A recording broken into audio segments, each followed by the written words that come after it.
Les micro-ondes, un podcast imaginé et produit par Cyril Ardo. Bonsoir Anaïs. Salut Cyril, comment ça va? Comment ça va? Bah écoute, ça va bien et toi? Oh bah ça va, il pleut pas, donc ça va. Bon, merci d'être dans cet épisode des micro-ondes version confinée, le podcast qui parle de la radio en temps de distanciation sociale et de reconfinement général. Tu es journaliste toi, à France Bleu Paris actuellement. Est-ce que tu peux nous parler un petit peu de ton parcours avant ça?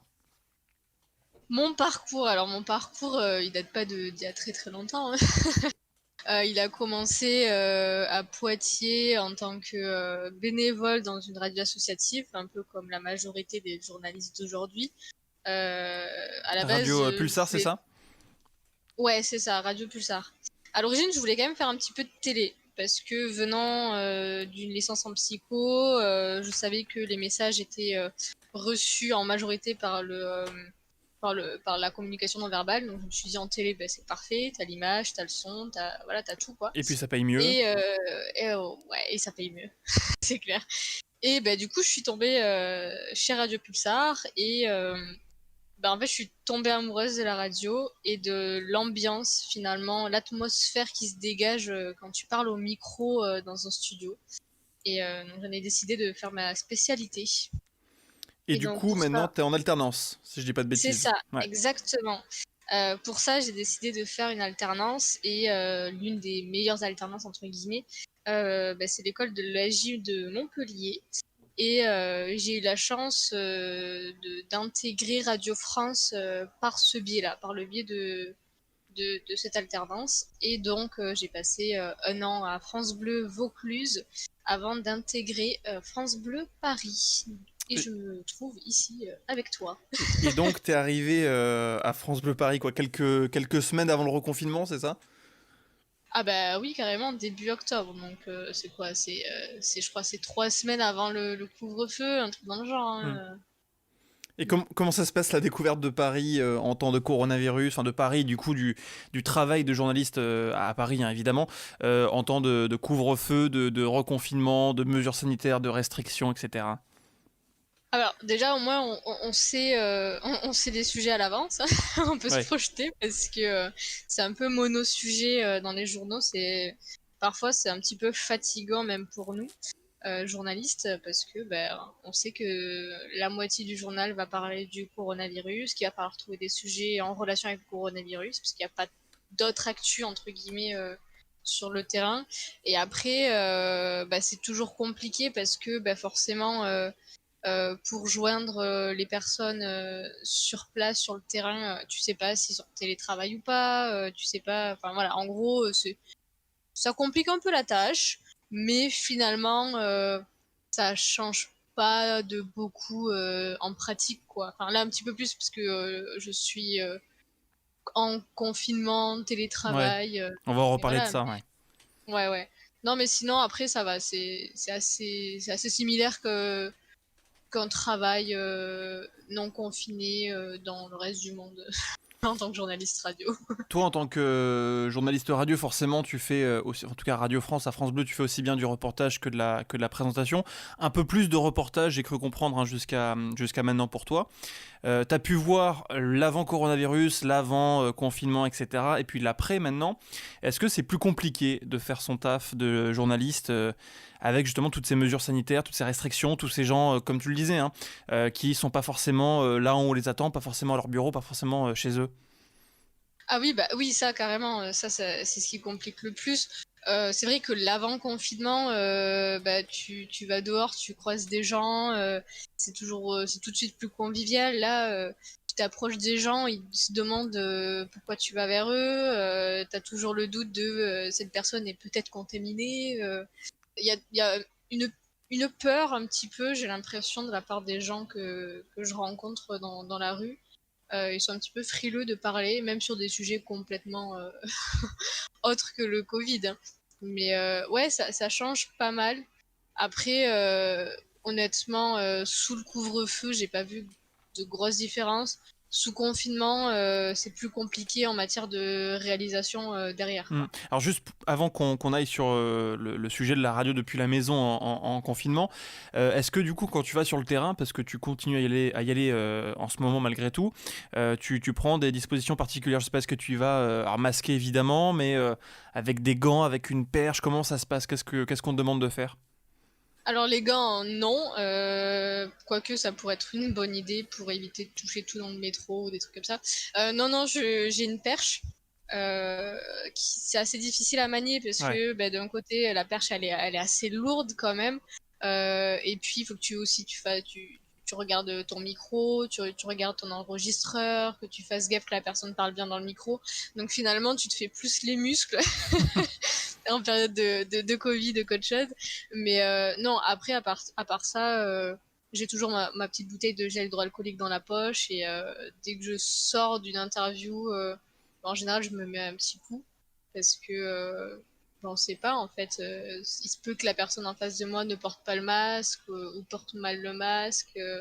C'est déjà arrivé en tout cas surtout sur des micro-trottoirs d'aller voir des gens qui portent pas le masque. Après, par contre, le réflexe qui est sur une majorité de personnes et qui est assez drôle, c'est quand je me présente, bonjour, je suis journaliste à France Bleu Paris, et que je commence un petit peu à parler, les gens tout de suite, ils remettent le masque comme si je les avais pris sur le fait accompli, que j'allais les engueuler, quoi. La flic, quoi.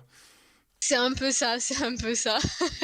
C'est assez drôle. Moi, je m'en amuse, mais c'est vrai que pour le bien de tout le monde, il faudrait le porter tout le temps, quoi. Mais c'est vrai que c'est saoulant de le porter de 8h du match jusqu'à 20h Ouais. avec une demi-heure de pause pour manger pour l'enlever, quoi. Tu parlais de la perche aussi. Moi, j'ai fait du reportage cet été en Picardie. Alors, c'était un peu entre les deux confinements. Il y avait un peu du relâchement. Le masque n'était même pas obligatoire partout. Nous, par exemple, on nous demandait quand même de tourner nos reportages avec la perche. Ce que j'ai un Ouais, peu essayé de faire au début. Je vais pas te c'est mentir, j'ai difficile, hein. fini par continuer à la prendre avec moi, mais la laisser dans la voiture parce que je trouvais que c'était intenable. Et pas pour les raisons que tu évoquais, pas pour des questions de c'est lourd, voilà. Moi, c'était vraiment le Mais t'as plus de côté. muscles aussi. Ouais, peut-être. Non, après, tu m'as vu, hein, je suis quand même. Non, mais. Non, moi, c'était surtout que je trouvais que ça mettait une distance entre la personne et moi. Et la radio, il y a un truc qui se passe vraiment dans le regard, dans la proximité. Et je trouvais que mes interviews étaient moins bonnes faites à la perche. Oui, je suis d'accord. Dans le fond, dans l'intensité du propos. Mm. C'est clair parce que finalement c'est une barrière que la perche, Mm. c'est une barrière physique. Tu la vois la personne, t'arrives avec une perche, tu vas reculer en fait. Même moi, hein, si n'importe quel journaliste venait me voir avec une perche, je dis oh là, Ouais. qu'est-ce qui se passe quoi. Mais non non mais c'est vrai, bah, tu vois tout à l'heure j'étais en reportage, j'ai commencé à faire mon micro-trottoir avec la perche. Ah bah, je l'ai laissé tomber au bout de 4, 5, 6 personnes quoi. Ouais. Mm. Ouais, non, mais c'est. Enfin, je sais pas comment toi tu vois les choses, mais c'est vrai que moi, quand je fais mes interviews, surtout comme ça dans la rue, dans des micro-trottes ou des interviews en reportage, moi j'ai tendance à aller très près des personnes en temps, pas de Covid, en tout cas dans le monde d'avant, Ouais, d'aller ouais, très près des je m'en rends personnes. compte. Presque pour entrer dans son espace privé, dans sa sphère, histoire d'avoir voilà, une intimité, Une d'avoir accès à une confession intimité, ouais aussi. exactement, avoir accès à une intimité, à une proximité avec la personne qui me permet, je trouve, d'être plus pertinent et d'avoir des choses plus sincères au micro. Et moi, je sais que du coup, en ce moment, même sans la perche, bah, du coup, je m'approche pas autant parce que ce serait pas bien vu de coller la personne vraiment à 5 cm comme je pouvais le faire avant. Bon, Euh, je l'ai pas jusqu'à 5 cm, mais c'est vrai que je me rapproche assez de la personne. Je m'en rends compte depuis le Covid. En fait, je me dis, ah, mais peut-être que la personne, elle va penser que je suis un petit peu bête hmm. parce que je me rapproche trop. Mais, mais j'ai souvent l'impression que la personne aussi, elle a besoin de cette proximité pour pouvoir se livrer, en fait. Parce que tu interviews des gens dans la rue, tu les approches, ils ont rien demandé. Parfois, tu leur poses des questions quand même un petit peu intimes. Tu veux cette confession-là aussi, toi, pour ton travail, c'est ton taf. Mais tu as besoin qu'ils soient en bonne condition aussi. Donc, j'ai l'impression que cette proximité avec la personne, ça, ça lui fait oublier un petit peu la rue qu'il y a autour et ça nous met dans une bulle. Mais de toute façon, c'est ce que disait Jean-Jacques Bourdin il y a quelques années quand il était interrogé sur pourquoi cette table d'interview si petite avec ce face-à-face si proche, parce que souvent dans les interviews, on a l'habitude d'avoir des tables immenses, etc., quasiment des cathédrales, des studios qui ressemblent à des cathédrales. Jean-Jacques Bourdin, lui, sur une table microscopique, une fois, il avait été questionné là-dessus, et sa réponse était vraiment, moi, je veux mettre la personne mal à l'aise et être moi aussi mal à l'aise, être vraiment dans une confrontation très proche, c'est presque de la boxe, en fait. Et Ah oui, alors lui, avoir... lui par contre, c'est particulier parce que lui, il est vraiment dans la confrontation avec Ouais. la personne. Nous, en tant que reporter de tous les jours d'actualité générale, on va pas à la confrontation de la tu personne. cherches pas la qu'on va bagarre, toi. l'interviewer au hasard dans la rue. Mais oui, après, c'est sûr que en interview formelle, politique, c'est vrai qu'il c'est de la boxe. Moi, on me l'a souvent dit. On m'a dit quand tu interviews des gens, fais-les venir en studio parce que le studio, c'est chez toi, c'est ton élément, et tu montes sur un ring en fait. Mais ouais, mais du coup sur cette table très petite et cette proximité, voilà, ça rejoignit ce qu'on disait sur rentrer entre guillemets dans l'intimité de la personne et réussir à décrocher, peut-être pas des confessions, mais en tout cas voilà, de gagner, je trouve, sa confiance d'une certaine manière. Tu parlais de ton reconfinement, du coup tu travailles maintenant un petit peu depuis chez toi? Oui, écoute, grande nouveauté. Depuis quand? Ça fait Sortir dehors quelques jours? depuis ce matin là. Ouais. Donc c'est de grandes nouveautés. Et en fait, c'est galère. T'as l'impression de faire de l'audio, donc c'est plus facile, tu vois, parce que t'as que le son, t'as pas toutes les images à gérer comme en télé. Mais déjà, notre ordi, quand même, fourni, bon, bien sûr, par notre employeur, il est quand même assez petit, hein, donc Ouais. c'est assez compliqué. Les logiciels sont pas autant développés que sur les ordi Ouais, c'est les fixes. versions légères des logiciels, ouais. Ouais, c'est ça. J'avoue que du coup j'ai terminé mes montages sur mon ordi à moi, hein, parce que c'était assez insupportable. J'ai utilisé que le petit ordi pour pouvoir envoyer mes fichiers directement sur le serveur de la radio. Ça c'est pratique. Par contre. Mais ouais, et puis en plus j'ai l'impression, après ça tient peut-être qu'à moi, hein, mais moi j'ai besoin d'être dans une ambiance travail pour pouvoir faire du bon travail, pour pouvoir être motivée. Et chez moi, c'est pas possible en fait.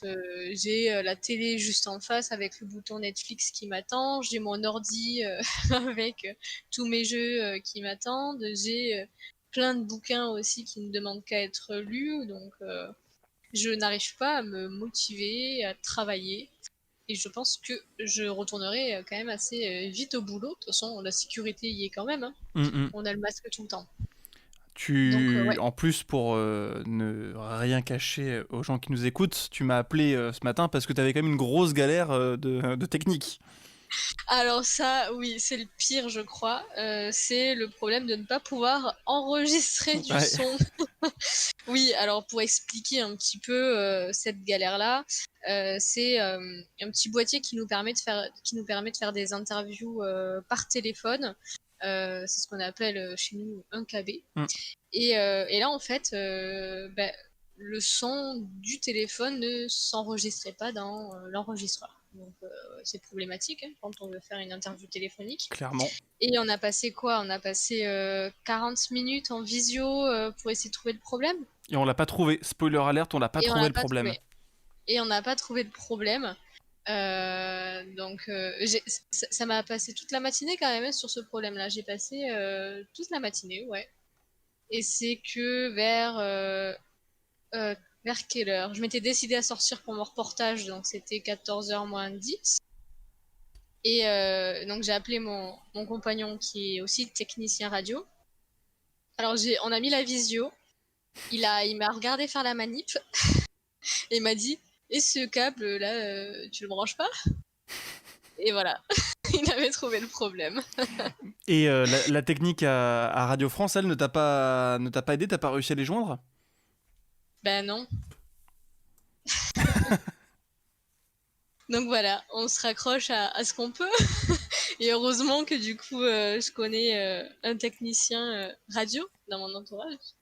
Donc ouais, c'est galère quand ça t'arrive parce que tu peux prévoir des interviews qui peuvent être géniales, tu vois, et t'es bloqué par un problème technique que tu n'aurais pas en temps normal, quoi. Bon, après, c'est la vie, hein, c'est comme ça. Mais maintenant que je sais comment on fait, tout ira bien. C'est vrai que quand on parle globalement de la presse, on parle très rarement de l'aspect technique. mais qui est aussi une partie importante de notre métier au quotidien, que ce soit pour les gens de radio, encore plus pour les gens de télé forcément. Cette technique, quand tu es dans tes locaux habituels, dans ta rédaction, elle est finalement assurée. En tout cas, il y a des gens qui peuvent t'aider, dont c'est le métier des techniciens. Quand tu te retrouves à la maison, depuis chez toi, avec tes outils qui sont fournis par le travail, mais qui sont en plus des outils allégés, on le disait tout à l'heure avec les logiciels, et ben tu te retrouves un petit peu seul face à tes problèmes, quoi. Exactement. Mais oui, ça c'est sûr.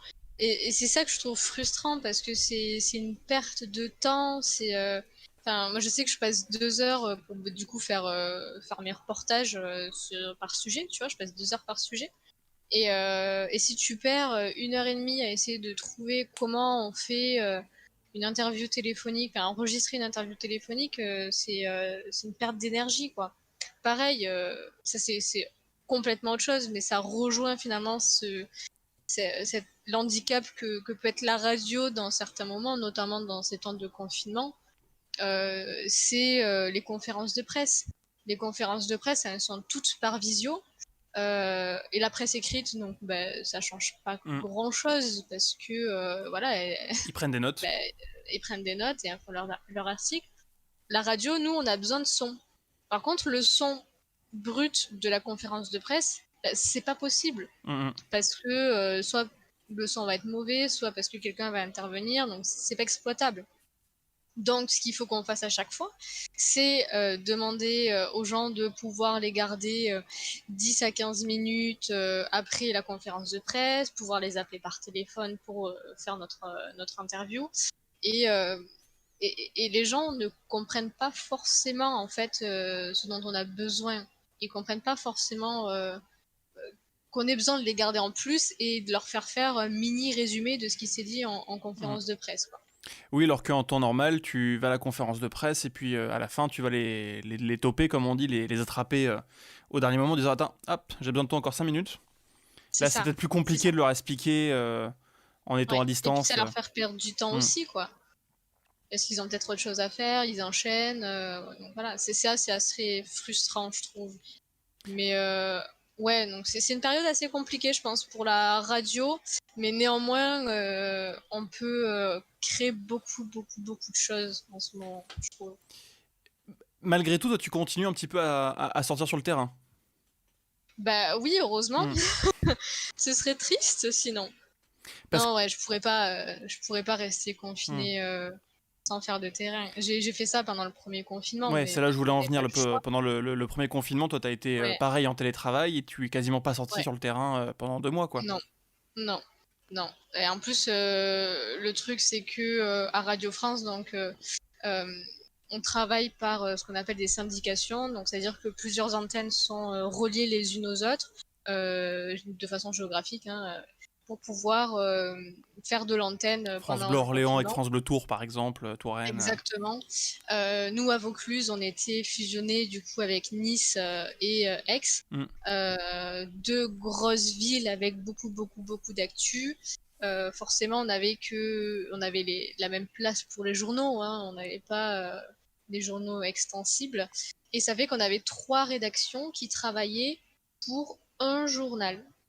Donc ça fait que il y avait beaucoup de sujets et forcément Marseille prenait un petit peu le pas parce qu'elle avait beaucoup d'actu.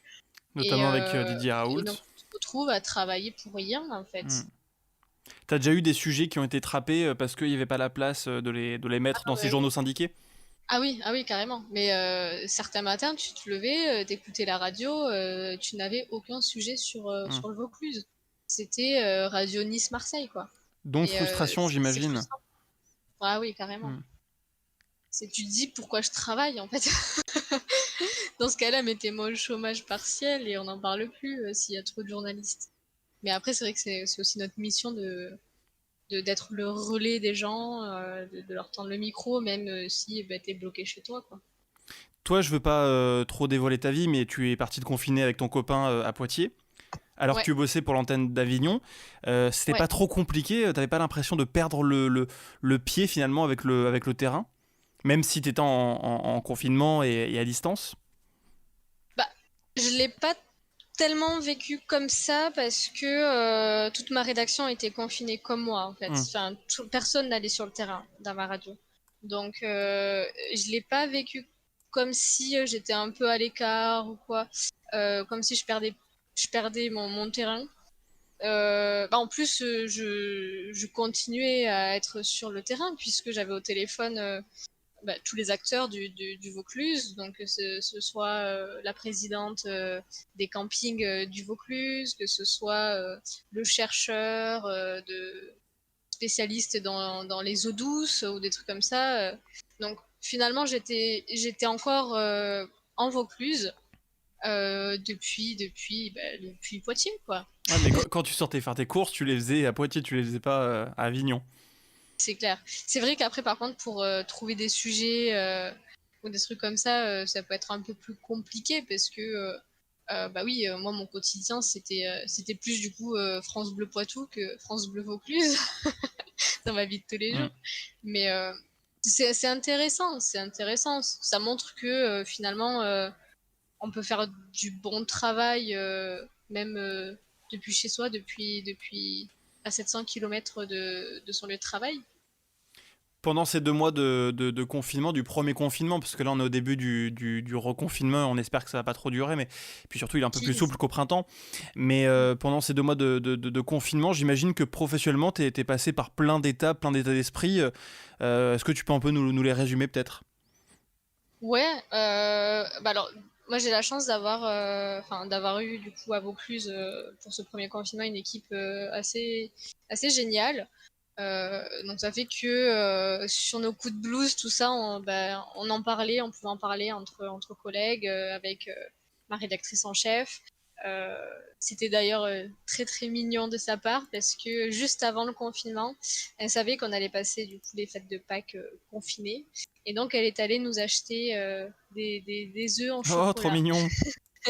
Oui, donc c'était très mignon de sa part. Non, après, je pense que le plus difficile, c'est toujours cette motivation en fait. T'es chez toi, tu sors pas, du coup t'as la flemme un peu de t'habiller, donc t'es pas dans le mood, il faut que je travaille. Tu te dis, on fait du Covid tous les jours, c'est fatigant à force, c'est angoissant même pour nous quoi. Enfin, on se dit, bah, pour les auditeurs, c'est pire. Donc, on perd un peu la motivation de son travail et on se dit, bon, si tu pouvais me donner le moins de travail possible, ça m'arrangerait. Alors, je trouve Mais que tu sous-estimes quand même l'intérêt du travail en pyjama, le confort du travail en pyjama. ouais, mais du coup, t'es pas dans l'état Ouais. d'esprit du travail, quoi. Moi, je sais que j'avais beaucoup de mal, du coup, à m'y mettre le matin parce que j'étais en pyjama. Et j'en ai parlé à mes tuteurs et ils m'ont dit, bah écoute, Habille-toi. habille-toi le matin. Ouais, tu t'habilles, tu te C'est maquilles, enfin con, tu fais mais comme si tu partais au habille-toi. taf. Bah c'est ça, ouais. Non, non, Oui, et puis même après, c'est tout un nouveau rythme de vie. C'est-à-dire que certes, t'es toute la journée chez toi, tu te dis, j'ai pas envie de terminer à 18h. Donc qu'est-ce que tu fais? Bah, tu travailles de 9h30 à la conf de rédaction jusqu'à 14h, 15h non-stop. Et après, tu te dis, bon, bah après, je mange et j'ai mon après-midi, quoi. Mm. Et ça roulait très bien puisqu'on avait de toute façon beaucoup moins d'actu. Ouais. Donc ça marchait. Tu faisais quoi? Tu faisais un sujet par jour, une interview par jour? Ouais, ouais. Et même parfois, tu lançais un sujet, puis après, tu avais 2 ou 3 jours pour le terminer, quoi, Ouais. parce qu'on était large, on avait beaucoup trop de journalistes, beaucoup trop de sujets, et je pense que le Covid, on l'a pris un long, un large, un Ah bah travers, ça. et ce nouveau confinement, on se dit, putain, mais qu'est-ce qu'on va pouvoir raconter, quoi. Juste pour terminer, parce qu'on a clairement explosé le timing des 15 minutes. Mince. Non, mais c'est pas grave, écoute, c'était super cool de parler avec toi. S'il y a une chose que le premier confinement, puis ce deuxième en télétravail, t'as appris, ou en tout cas, tu te dis, voilà, c'est l'une des bonnes choses, une évolution ou un truc un peu positif de tout ça, ce serait quoi? Enfin, s'il y a quelque chose S'il y a quelque chose à retirer sur le travail en d'un confinement, peu positif, quoi, sur cette période un peu particulière. positif. Non, bah écoute, c'est peut-être un peu trop tôt pour ce deuxième confinement parce que bah, finalement, moi, ma vie n'a changé qu'à partir d'aujourd'hui. Mais sur le premier, en tout cas, moi, ça m'a fait grandir. J'ai pas mal évolué dans le bon sens, j'espère. Mais non, c'était cool et j'ai appris que finalement, même si t'étais coupé de tout, coupé du terrain, tu pouvais quand même travailler. Si t'es débrouillarde en fait et curieuse, tu pouvais faire de très bons éléments et que ce soit sympa à l'écoute et qu'on a pu, je pense, on a changé un petit peu l'esprit des gens pendant ces 2 mois de premier confinement. J'espère qu'on va pouvoir faire la même chose pour ce deuxième confinement et apporter un petit peu de répit et de sourire. Eh bien, merci beaucoup pour ce mot de la fin, Anaïs. Merci à toi pour l'invitation. Et merci de nous avoir raconté un petit peu ta vie de reporter radio en cette période de confinement et puis de reconfinement. Et puis on te souhaite plein de bonnes choses pour la suite puisque tu es encore alternante, étudiante. Ouais, c'est ça. Je reste là 4 mois à Paris, puis je voyage. Enfin, je pars 4 mois à la rédaction de France Bleu Cotentin à Cherbourg. Je retourne à Avignon et après, pourquoi pas rejoindre ou te voler ton poste, Cyril. Oh là, avec plaisir. Ça marche, on fait comme ça alors. On te souhaite plein de bonnes choses et plein de belles années de radio, Anaïs. Merci beaucoup. Merci à toi, salut.